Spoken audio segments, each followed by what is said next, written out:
Hey there, my name is Daniel. Let me tell you a story about someone truly special, a boy who changed an entire neighborhood with nothing but kindness and compassion. But before I dive in, I want to ask you something.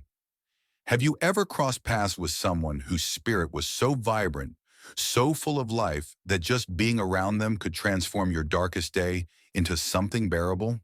Well, this boy was exactly that kind of rare soul. But one day something happened that turned everything upside down and tested the strength of an entire community.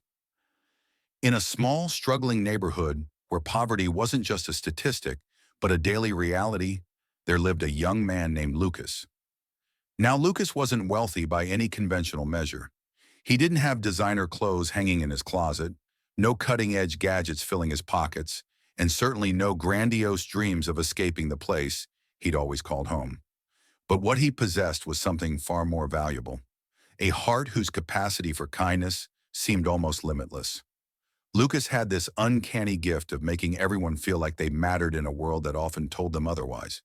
If he spotted a child with tears streaming down their face, he'd drop whatever he was doing, kneel down to their level, and weave a story so captivating that their sobs would gradually transform into giggles. If an elderly neighbor was struggling under the weight of grocery bags, Lucas would appear as if by magic, extending his hands with a warm smile. No explanations needed, no gratitude expected. And if someone was just having one of those days when everything seemed to go wrong, he'd remind them with genuine conviction that even the fiercest storms eventually pass, and the sun always finds its way back. The people in this community weren't strangers to hardship. They wrestled with empty refrigerators at month's end, juggled past due notices, and sacrificed their own needs to keep their children in decent schools. But Lucas? He never allowed these struggles to define their worth or diminish their humanity. Through small gestures and consistent presence, he made sure everyone understood that even in the bleakest circumstances, kindness and hope weren't just luxuries. They were lifelines that could sustain you when nothing else remained. His presence in the neighborhood was like witnessing the first rays of sunrise after an endless night. Everyone knew Lucas, from the grumpy old man who rarely spoke to anyone, to the overworked single mother of four who barely had time to breathe. And despite their differences, they all shared one thing in common, a deep, unspoken affection for this young man who asked for nothing but gave everything. But then, something devastating happened. Lucas fell ill. And this wasn't just a passing bug or seasonal flu. He became seriously, frighteningly sick. At first, people brushed it off as mere exhaustion. After all, Lucas was always on the move, always helping someone somewhere. But as days melted into weeks, his absence became impossible to ignore. He wasn't there at the corner store helping elderly Mrs. Johnson with her shopping. He wasn't organizing impromptu soccer games for the neighborhood kids. He wasn't sitting on his porch offering words of encouragement to anyone who passed by. The streets felt eerily quiet without his infectious laughter echoing through them. And gradually, almost imperceptibly at first, the neighborhood began to change. Without Lucas's steadfast presence, the streets didn't just feel empty, they felt abandoned. The laughter that once filled the air had been replaced by a heavy silence. That precious spark of hope he had carefully kindled in countless hearts was slowly dimming, like a candle fighting against a growing breeze. People missed him in ways they couldn't articulate, in ways deeper than they had ever anticipated. One particularly gloomy evening, Maria, an elderly woman who ran a tiny bakery with recipes passed down through generations, looked out at her customers and released a heavy sigh that seemed to carry the weight of the entire neighborhood. "This place has lost its soul without Lucas," she whispered, her voice breaking slightly, and her words resonated with everyone present, each person nodding in silent agreement. That's when someone, a teenager named Alex, who had always been too shy to speak up before, found his voice. "If Lucas never hesitated to be there for any of us, why are we just sitting around instead of being there for him when he needs us most?" The question hung in the air for a moment before igniting something powerful. The idea spread through the neighborhood faster than wildfire in drought season. Neighbors who had barely exchanged words beyond polite greetings gathered in living rooms and on street corners, hatching plans to return even a fraction of the light Lucas had given them so freely. What happened next was nothing short of remarkable. People who counted pennies to make ends meet somehow found extra dollars to contribute toward groceries for Lucas and his family. Others who worked multiple jobs still found time to clean his modest home from top to bottom. Those who could cook prepared hearty meals that would both nourish and comfort.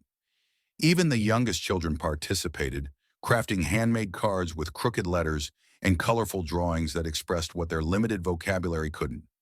And then one crisp autumn afternoon, a woman named Sophia appeared at Lucas's door with her reluctant teenage niece, Emma.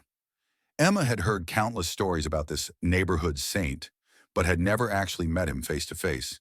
Being a typical teenager with walls built high around her heart, she wasn't exactly thrilled about visiting someone she didn't know, but her aunt had insisted with unusual firmness. The moment Emma stepped into Lucas's small living room and saw him, pale and noticeably thinner, but with eyes that still crinkled when he smiled, something shifted inside her. It wasn't dramatic or earth-shattering, just a quiet realization that perhaps the stories weren't exaggerated after all. There he was, clearly weakened by illness, but somehow still radiating warmth, thanking her profusely as if her reluctant presence was the greatest gift he could have received. For the first time in what felt like forever, Emma experienced an unfamiliar sensation stirring within her, a genuine desire to come back, to see this strange boy again. Day after day, Emma found herself returning to Lucas's home, sometimes bearing homemade soup. Her first attempts were questionable at best. Sometimes bringing homework she pretended to need help with, and sometimes just showing up with no excuse at all. As Lucas's strength gradually returned, their connection deepened in ways neither could have anticipated. Before long, Lucas was back on his feet, his recovery defying medical expectations.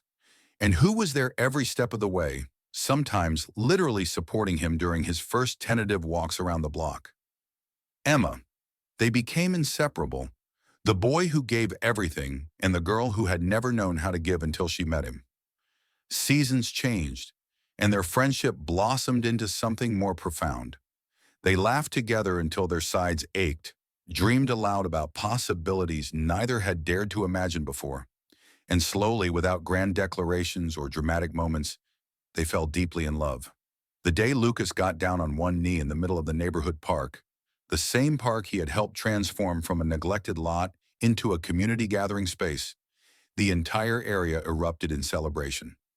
Neighbors who happened to be coincidentally passing by, though everyone knew it was a carefully orchestrated plan, cheered and cried tears of joy. When Lucas and Emma finally exchanged vows the following spring, their modest home became more than just a building. It became a beacon of hope for everyone who knew their story. Their house wasn't impressive by conventional standards. It wasn't sprawling or filled with expensive furniture, but it was undeniably the most beautiful home in the entire neighborhood. Not because of its appearance, but because it stood as living proof that even in the most challenging circumstances, human connection and unconditional kindness could build something stronger than any material foundation. So whenever you find yourself doubting whether one person can truly make a difference in this massive, often indifferent world, I hope you'll remember Lucas. He showed us all that even in the darkest times, a single act of kindness can ripple outward, touching lives in ways we never imagined possible. And who knows? Maybe you're already the Lucas in someone else's story right now, changing their world in ways you haven't even realized yet.